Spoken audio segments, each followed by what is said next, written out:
مشک و عنبر سے زیادہ معطر ہے جن کا پسینہ، وہی فدا جناب احمد مجتبی محمد مصطفیٰ مجتبی مرتضی صلی اللہ تعالی علیہ وسلم کی بارگاہ بے کس پناہ میں، بارگاہ گوہربار میں، بارگاہ عالی وقار میں درودوں کی ڈالی محبت کی تھالی میں سجا کر پیش کریں۔ پڑھیں بآواز بلند درود شریف اللہم صلی علی سیدنا شفیعنا حبیبنا نبینا مولانا محمد بارک وسلم صلاۃ و سلام علیک یا رسول اللہ صلی اللہ تعالی علیہ وسلم۔ ایک مرتبہ بآواز بلند نبی اور آل نبی کی بارگاہ میں درود شریف صلی اللہ محمد صلی اللہ علیہ وسلم، نحن بعد محمد صلی اللہ علیہ وسلم، صلاۃ و سلام علیک یا رسول اللہ صلی اللہ تعالی علیہ وسلم۔ حضرات، سب سے پہلے میں آپ کے دیار محبت میں یعنی شاہپور میں نقیب اعظم ہندوستان محب گرامی وقار حضرت قاری یوسف سنبھلی صاحب قبلہ کی معرفت، آپ کے شاہپور کو قریب سے دیکھنے کا شرف حاصل کر رہا ہوں۔ آپ لوگوں کے روبرو آنے کی یہ جو مجھے سعادت ملی ہے، ذکر مصطفیٰ صلی اللہ تعالی علیہ وسلم میں ان علماء کرام کی موجودگی میں تہہ دل سے آپ کی محبتوں کا ممنون و مشکور ہوں۔ اللہ تبارک و تعالی اہل بستی کو، اہل شاہپور کو، بالخصوص حسینی کمیٹی کے جملہ ذمہ داران کو، اس محفل پاک کا انعقاد کرنے والوں کو دارین کی رحمتوں، نعمتوں، برکتوں، سعادتوں سے مالا مال فرمائے، آمین آمین۔ بڑی تمہیدی گفتگو آپ نے حضرت علامہ مولانا قاری اقبال صاحب قبلہ مراد آبادی کی سماعت کری، اس کے بعد نعت شریف بھی آپ نے بھرپور، نظامت کے جوہر بھی آپ نے دیکھ لیے۔ اب یہ وقت جلسہ کرنے کا نہیں، صلاۃ و سلام اور دعا ہو جانے کا ہے، مگر یہ آپ کی محبتیں ہیں۔ جیسے کہ نقیب اعظم ہندوستان نے فرمایا کہ تھوڑی دیر کے لیے کیا میں آپ سے کچھ کلام کر سکتا ہوں؟ کیا آپ لوگوں کی طرف سے اجازت ہے؟ اگر آپ لوگ اپنی محبتوں کا ثبوت اور اپنی حاضری اس طور پر درج کراتے رہیں کہ کانوں سے تو اللہ اور اس کے رسول کا ذکر ہو، سنتے ہی رہیں، سننے کا ثواب پاتے رہیں، اور اپنی زبانوں سے رب تبارک و تعالیٰ کی تسبیح، اس کی پاکی، اس کی کبریائی سبحان اللہ الحمدللہ کی شکل میں اگر بیان کریں گے تو یہ اس وقت میرے لیے آکسیجن کا کام کرے گا۔ جی انشاءاللہ، سبحان اللہ۔ چونکہ اب آپ محسوس کر رہے ہیں، میں بھی بہت اچھی طریقے سے محسوس کر رہا ہوں۔ حضرت مخدوم سید معین الدین نصرت مراد آبادی رحمۃ اللہ علیہ، والد گرامی حضور صدر الافاضل رحمۃ اللہ علیہ، اور میں آپ کو بتاؤں کہ یہ وہی حضرت مخدوم سید معین الدین نصرت مراد آبادی ہیں جو اعلیٰ حضرت کے مرید بھی ہیں۔ صدر الافاضل رحمۃ اللہ علیہ اعلیٰ حضرت کے مرید نہیں ہیں، ٹھیک ہے، آپ کے والد اعلیٰ حضرت کے مرید ہیں، سمجھ رہے ہیں؟ یہ بہت تفصیلی گفتگو ہے۔ وہ فرماتے ہیں، اور یہ استاد الشورا اور جس کو جگر مراد آبادی کے نام سے بھی جانا جاتا ہے، یہ حضرت سید معین الدین نصرت مراد آبادی ان کے استاد ہیں۔ وہ فرماتے ہیں اپنے آقا کی بارگاہ میں کچھ یوں خراج اور کچھ یوں نذرانہ پیش کرتے ہیں، کہتے ہیں کہ خوشبوئے مدینہ جو صبا لائے تو اچھا. کیا بات ہے، واہ واہ واہ، سبحان اللہ. خوشبوئے مدینہ جو صبا لائے تو اچھا، ارے تسکین دل بیتاب کی فرمائے تو اچھا، تسکین دل بیتاب کی فرمائے تو اچھا. اور ہر عاشق رسول کی آرزو اور تمناؤں کو اپنے لفظوں میں حضرت مخدوم سید معین الدین مظہر مراد آبادی بیان کرتے ہیں کہ یہ عرض خدا بندے دو عالم سے ہے ہر دم، جس کی آرزو وہ خاموش نہ رہے. یہ عرض خدا بندے دو عالم سے ہے ہر دم، یہ عرض خدا بندے دو عالم سے ہے ہر دم. ارے تم یاد محمد میں نکل جائے تو اچھا. نعرے تکبیر، نعرے رسالت، نعرے غوثیت، مسلک اعلیٰ حضرت، فیضان اعلیٰ حضرت، فیضان حضور صدر الافاضل حضرت علامہ سید نظام الدین صاحب اللہ. تم یاد محمد میں نکل جائے تو اچھا. اور ایک بات میں یہاں پر عرض کرتا چلوں نہایت ادب کے ساتھ، یہ منبر رسول ہے، یہ حضور کی پاکیزہ بزم اور محفل ہے. نعت شریف سننا یہ ہمارے اور آپ کے آقا کی سنت ہے، اور پڑھنا صحابہ کرام کا طریقہ ہے کہ یہ سنت. مگر میں بہت دیر سے دیکھ رہا ہوں کہ آپ کے شاہپور کا شاید یہ دستور ہے کہ پیسوں کو اس طریقے سے آپ دیتے ہیں. میرے بھائی، یہ منبر رسول، یہ نعت رسول ہے، اس طریقے سے آپ کسی کو بھی انعام نہ دیں، بلکہ اتنی محبتوں کے ساتھ اور اتنی آہستگی کے ساتھ آپ آئیں کہ جو کچھ بھی آپ کو ان کی خدمت میں پیش کرنا ہے چپکے سے رکھ کے چلے جائیں. اس لیے کہ نعت شریف کو سننا اور اس پر انعام دینا، نعت شریف پڑھنا یہ حضرت حسان بن ثابت کا طریقہ ہے. تو اگر وہ اور اس پر انعام دینا ہمارے اور آپ کے نبی کی سنت ہے. کہیے سبحان اللہ. نبی کسی نعت خواہ کو منبر عطا کرتے ہیں تو کبھی حضرت امام بوصیری رحمۃ اللہ علیہ کو اپنی چادر مبارک عطا کرتے ہیں. نعت کو آپ اتنے ہلکے میں مت لیجئے گا. نہایت ادب کے ساتھ میں نے یہ عریضہ آپ کی بارگاہ میں پیش کیا. میں نے جس آیت کریمہ کی تلاوت کا شرف حاصل کیا ہے، پروردگار عالم نے قرآن عظیم میں ارشاد فرمایا، یا ایھا الذین آمنوا ادخلوا فی السلم کافہ. اے ایمان والو، اللہ سے ڈرو اور اسلام میں پورے پورے داخل ہو جاؤ. اس کا بالکل آسان لب و لہجے میں سلیس اردو زبان میں یہ اس کا ترجمہ، اس کا مطلب، یہ اس کا مفہوم. اے ایمان والو، اللہ سے ڈرو اور اسلام میں پورے پورے داخل ہو جاؤ. شاہپور کے غیور مسلمانوں، آپ کے ذہن میں یہ سوال پیدا ہو سکتا ہے کہ حضرت نے جس آیت کریمہ کو عنوان سخن بنایا ہے، حضرت نے تلاوت کی، اس کا ترجمہ بھی خود ہی بیان کر رہے ہیں، خود ہی پڑھ رہے ہیں، اور حضرت خود فرما رہے ہیں کہ رب فرما رہا ہے اے ایمان والو. تھوڑی دیر توجہ چاہتا ہوں میں آپ کی.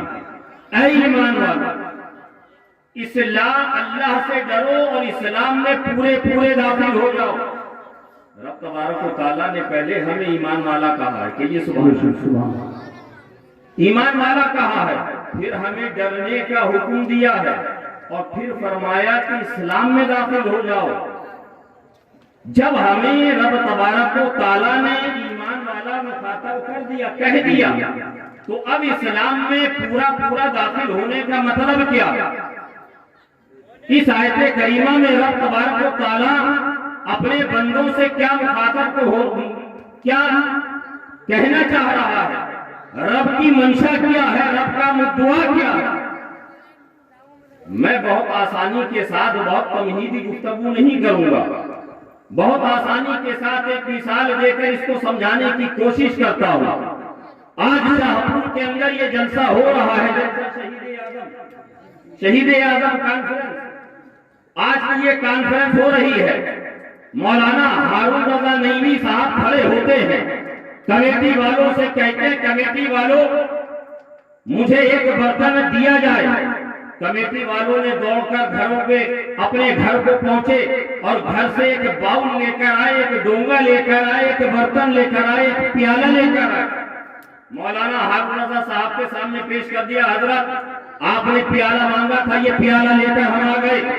مولانا ہارون رضا نعیمی صاحب نے کہا، مولانا سلطان نعیمی صاحب ذرا اسٹیج کے اوپر سے ایک پانی کی بوتل دیجئے۔ پانی کی بوتل کو کھلوایا، اس برتن کے اندر پانی کو ڈال دیا اور جیب سے چند سکے نکالے، اس ہمارے ملک کی کرنسی کو نکالا، کوئنز کو نکالا، اس پانی میں داخل کر دیا، پانی میں ڈال دیا۔ تمام مجمع یہ دیکھ رہا ہے، جاگتی آنکھوں سے دیکھ رہا ہے۔ لوگوں سے مخاطب ہو کر مولانا ہارون نعیمی صاحب نے کہا، اے لوگوں بتاؤ اس برتن میں کیا ہے؟ لوگوں نے کہا، حضرت ہمارے سامنے آپ نے پانی منگوایا ہے، اس ایک باؤل کو منگوایا ہے، اس باؤل کے اندر آپ نے پانی کو ڈالا ہے، پانی کے اندر اپنی جیب خاص سے چند سکوں کو داخل کر دیا۔ مولانا ہارون نعیمی صاحب کہتے ہیں، اے لوگوں بتاؤ یہ جو پانی کے اندر سکے ہیں یہ سیف ہیں یا ان سیف ہیں، یہ محفوظ ہیں یا غیر محفوظ ہیں؟ ابھی مجمع جواب دیتا، ایک کم سن عمر کا بچہ اٹھتا ہے، 14-15 سال کا بچہ اٹھتا ہے، منبر کے قریب آ کر مولانا ہارون سے کہتا ہے، مولانا ذرا ادھر آئیے۔ مولانا اس کی طرف جھکتے ہیں، کہا کہ ذرا برتن کو دکھائیے، اس باؤل کو دکھائیے، باؤل کے اندر پانی کو دکھائیے۔ مولانا ہارون نے برتن کا پیالہ آگے کر دیا، جو ہی آگے کرنا تھا وہ جو پانی کے اندر سکے تھے، اس 14-15 سال کے بچے نے اپنے ہاتھوں کو پانی میں داخل کیا اور ان سکوں کو نکال لیا۔ کہا، مولانا جی سوال کرتے ہیں، ہمارے سامنے آپ نے باؤل برتن منگوایا، اس میں پانی ڈالا، اس کے اندر اپنے جیب سے سکے ڈالے، اب پھر بھی ہم سے سوال کر رہے ہیں، اے لوگوں بتاؤ اس میں کیا ہے؟ ارے مولانا یہ آپ نے ہمارے سامنے سکے ڈالے تھے، یہ دیکھیے ہم نے نکال دیے۔ اب میں آپ سے پوچھنا چاہتا ہوں، اس برتن کے اندر پانی تھا، پانی کے اندر سکے تھے، وہ محفوظ تھے کہ غیر محفوظ؟ بولیے، محفوظ تھے کہ غیر محفوظ؟ سیف تھے کہ ان سیف؟ قاری یوسف رضا صاحب نے دیکھا کہ مولانا ہارون رضا صاحب نے برتن کے اندر پانی بھرا، اس میں چند سکے ڈالے۔ ایک 14-15 سال کا بچہ آتا ہے، ہاتھ کو اپنے پانی میں داخل کرتے ان سکوں کو نکال کے چلا گیا۔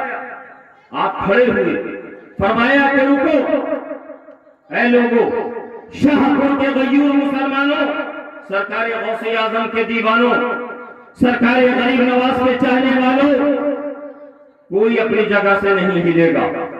مولانا قاری یوسف صاحب نے اپنی جیب میں ہاتھ ڈالا، ایک پڑیا کو نکالا، اس پڑیا کو پھاڑا، اس پانی کے برتن میں اس پڑیا کے اندر سے رنگ ڈال دیا، رنگ ڈال کر اس کو ہلا دیا اور مجمع سے مخاطب ہو کر کہتے ہیں، قاری یوسف سنبھلی صاحب، اے لوگوں بھی تھوڑی دیر پہلے مولانا ہارون رضا نعیمی نے پانی کے اندر سکوں کو ڈالا تھا، ایک 14-15 سال کا کم سن بچہ آیا، ان سکوں کو نکال کر چلا گیا۔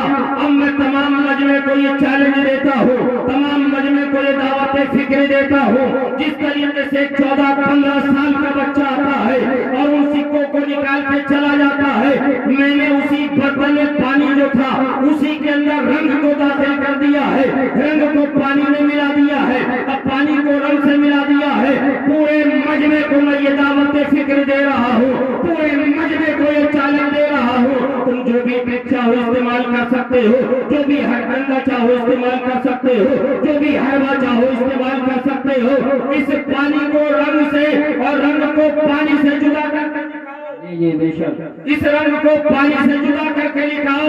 سارے مجمع نے بے زبان ہو کر کہا، قاری یوسف صاحب ابھی تھوڑی دیر پہلے جو مولانا ہارون رضا صاحب نے سکوں کو پانی میں داخل کیا تھا، وہ سکے پانی میں ضرور تھے مگر ہم سیف تھے۔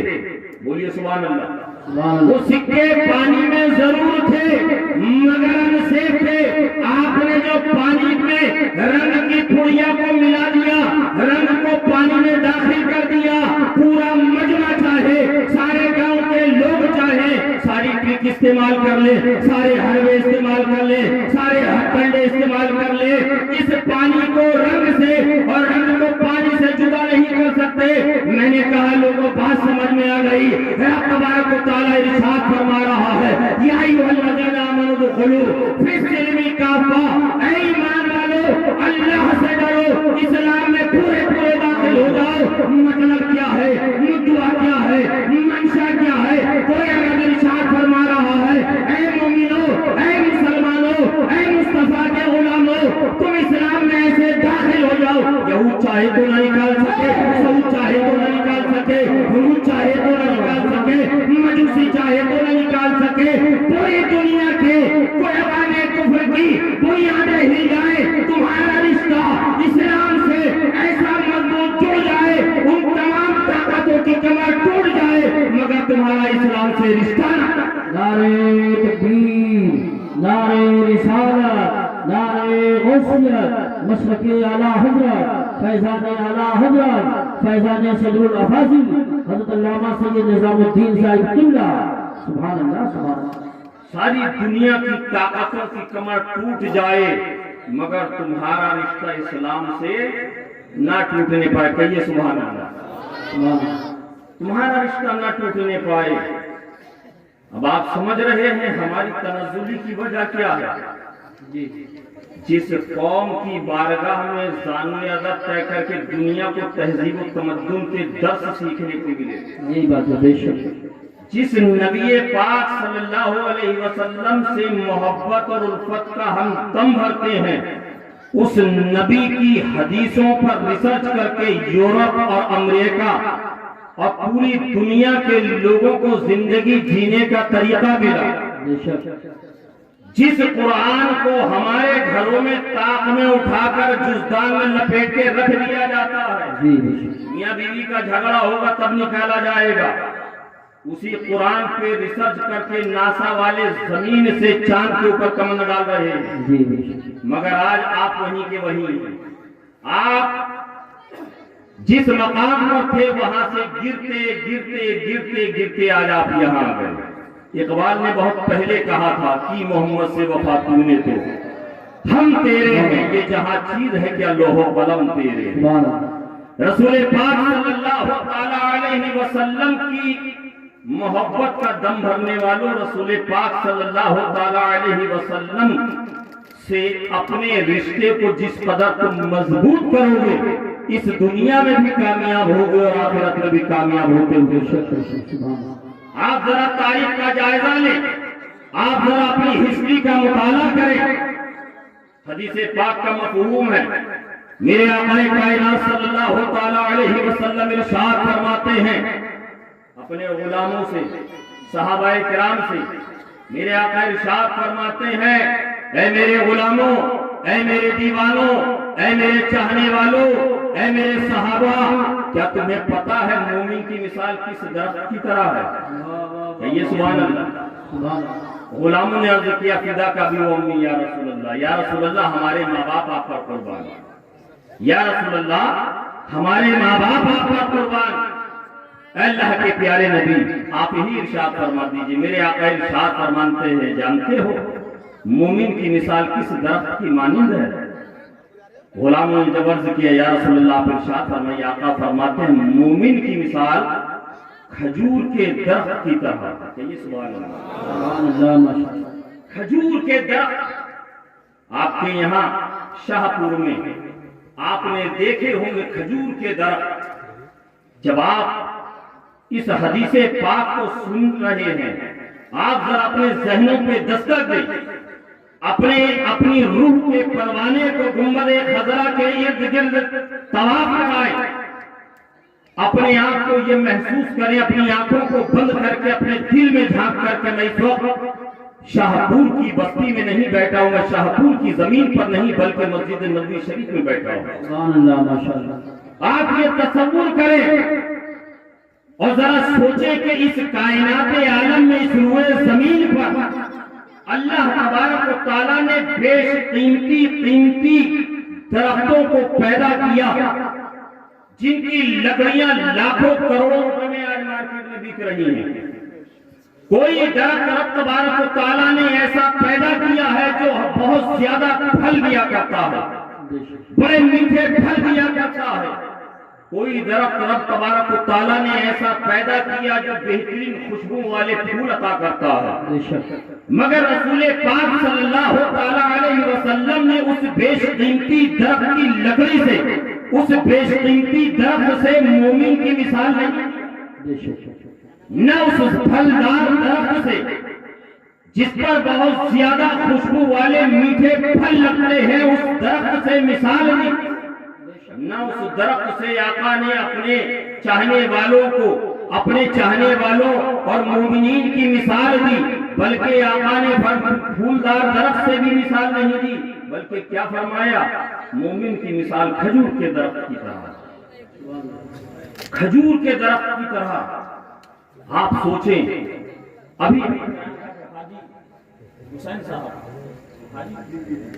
حاجی حسین صاحب کے ہیں جب ہم پہنچے تو حاجی حسین صاحب اسی سال حج کر کے آئے ہیں، اللہ تبارک و تعالیٰ ان کے حج کو قبول فرمائے، اور ہم تمام کو بار بار سرکار کی دیار پاک میں بادل حاضری کی سعادتیں عطا فرمائے، آمین۔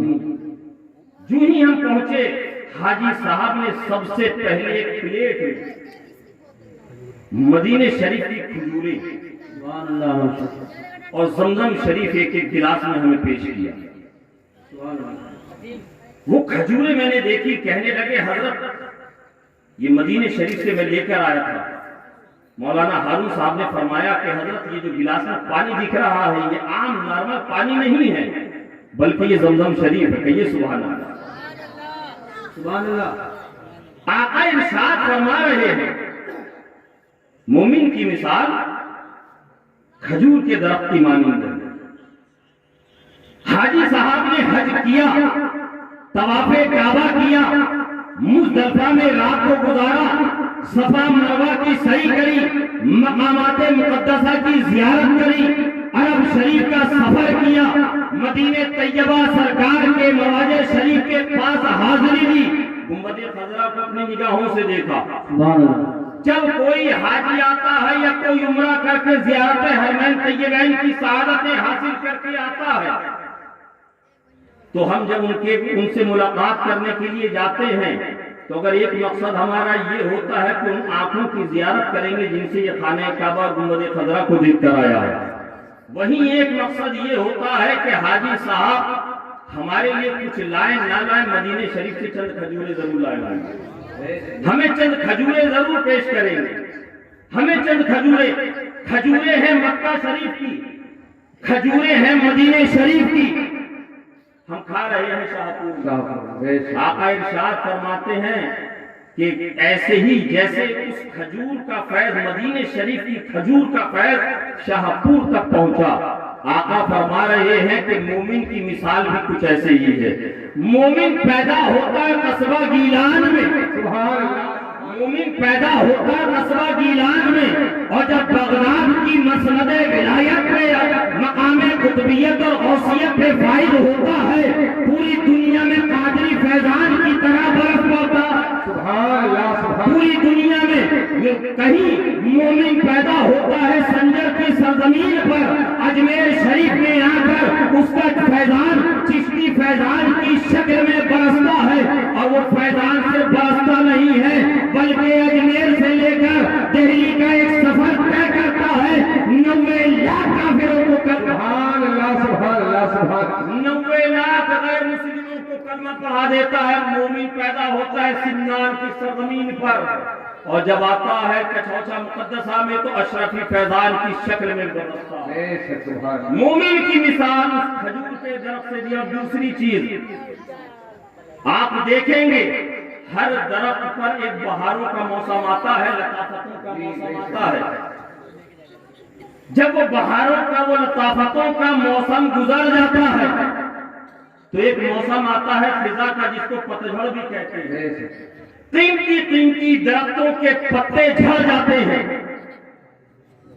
قیمتی درختوں کے پتے جھڑ جاتے ہیں، مگر جب آپ کھجور کے درخت کو دیکھیں گے تو جیسے موسم بہار میں وہ لہلہاتا ہے، جیسے موسم سرما میں وہ لہلہاتا ہے، ویسے ہی خزاں کے موسم میں، پتجھڑ کے موسم میں بھی سرسبز و شاداب رہتا ہے۔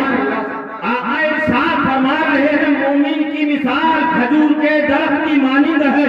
کیا مطلب مسلمانوں؟ انہی مسلمانوں کے اوپر کبھی منکرین زکات کی آندھی آئی ہے، کبھی یزیدیت کی آندھی آئی ہے، کبھی تاتاریوں کا غضب آیا ہے، کبھی ہلاکو و چنگیز خان نے دریائے دجلہ اور فرات کے پانی کو مسلمانوں کے خون سے لال کر دیا، بغداد کی اینٹ سے اینٹ بجا دی۔ انہوں نے سوچا تھا مسلمانوں کو قتل کر دیں گے، مسلمانوں کو مار دیں گے، مسلمانوں کی کھوپڑیوں کے مینارے کھڑے کر دیں گے، یہ قوم ختم ہو جائے گی، یہ قوم مٹ جائے گی۔ مگر مسلمانوں اگر دوسری قوم ہوتی اب تک گھٹنوں پہ آ جاتی، ٹوٹل سرنڈر کر دیتی، مگر یہ مسلمان ہیں جن کی ہریالی اور سبزے میں کوئی فرق نہیں آیا۔ ان کو جتنا کاٹا گیا، ان کو جتنا دبایا گیا، ان کو جتنا کچلا گیا، ان کو جتنا مارا گیا، ان پر جتنے ظلم کے پہاڑ توڑے گئے، ان پہ جب جب ظلم کے پہاڑ توڑے گئے، یہ پٹی ہے قوم کھڑی ہو گئی ہے، کٹی ہے قوم کھڑی ہو گئی ہے، سڑوں کے مینارے بنے ہیں، یہ قوم پھر کھڑی ہو گئی۔ اس کے سبزے میں کوئی کمی نہیں آئی، ارے اس کے سبزے میں کمی آتی ہے جس کو ہریالی دنیا دار سے ملتی ہو۔ مسلمانوں کو ہریالی دنیا دار سے نہیں ملی ہے بلکہ احمد مختار نعرہ تکبیر، نعرہ رسالت، علماء اہل سنت، فیضان صدر العباسی سید نظام الدین صاحب قبلہ، نعرہ تکبیر، نعرہ رسالت۔ اس کی ہریالی میں فرق آئے گا جس کو ہریالی دنیا دار سے ملے۔ ہمیں ہریالی دنیا دار سے نہیں ملی ہے بلکہ مدینے کے گنبد و مینار سے ملی ہے، سبز گنبد سے ملی۔ اور ایک بات آخری اور بتا دوں، کھجور کے درخت کی خاصیت ہے، کھجور کے درخت پر جب پھل لگتے ہیں اگر آپ محبت اور قرینے کے ساتھ اس کے قریب جا کر حاصل کریں گے تو وہ آپ کو میٹھے میٹھے پھل بھی دے گا کھجور کی شکل میں۔ یہ سبحان اللہ، سبحان اللہ۔ مگر اگر آپ اس سے الجھ کر، اس سے بھڑ کر اپنی طاقت کے بل پہ اگر پھل حاصل کرنا چاہیں گے تو وہی اس کے درخت کے پتے جو ہے نا، پھر وہ تلوار اور نشتر کا بھی کام کرتے ہیں۔ یہی آقا نے فرمایا یہی مومن کی مثال ہے، یہی مومن کی مثال ہے۔ محبت کے ساتھ آؤ گے تو ہمارے دسترخوان تمہارے لیے، ہمارے دسترخوان تمہارے لیے بک جائیں گے۔ اور اگر تم طاقت اور قوت اور حکومت اور سیاست اور کرسی کے بلبوتے آؤ گے تو میرے آقا نے فرمایا کھجور کے درخت کی مثال مومن کی ہے، مومن کی مثال کھجور کے درخت کی۔ جہاں یہ میٹھے پھل دینا جانتے ہیں، جہاں یہ میٹھے پھل دیتے ہیں، وہیں پھر یہ تلوار کا کام بھی کرتے ہیں، یہی تلوار کا بھی کام کرتے ہیں۔ آپ ذرا تاریخ کا مطالعہ کریں، مسلمانوں اپنی تاریخ کی گردانی کریں، اپنی تاریخ کی گردانی کریں۔ مومن کی مثال حضرت سیدنا فاروق اعظم رضی اللہ تعالیٰ عنہ کا زمانہ، سبحان اللہ۔ جانتے ہیں کون فاروق اعظم؟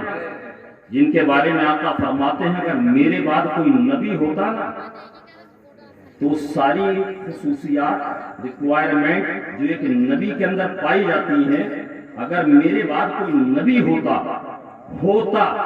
تو وہ عمر، سبحان اللہ، سبحان اللہ۔ مگر لا نبی آباد، میرے بعد کوئی نبی نہیں۔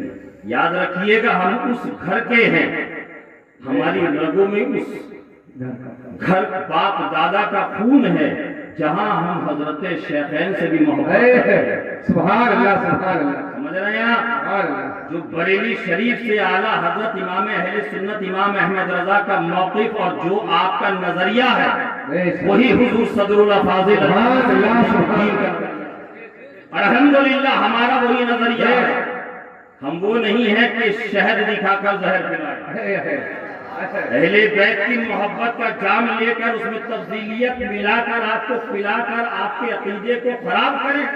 نہیں، بلکہ ہم آپ سے کہیں گے اگر ایسے لوگ آپ کے علاقے میں آتے ہیں تو ان کو دودھ سے مکھی کی طرح نکال کے پھینک ڈالو۔ سبحان اللہ، سبحان اللہ، نکال کے پھینک ڈالو، اس لیے کہ جب اس کی اقتدا کرو گے نا، جب وہ جہنم میں جائے گا تمہیں بھی لے کے جائے گا، وہ جہنم میں لے کر جائے گا۔ وہ جہنم کے کتوں میں سے ایک کتا آقا فرماتے جو میرے صحابہ کو اس کی توہین کرے، سمجھ رہے ہیں آپ؟ جہنم کے کتوں میں سے ایک کتا ہے۔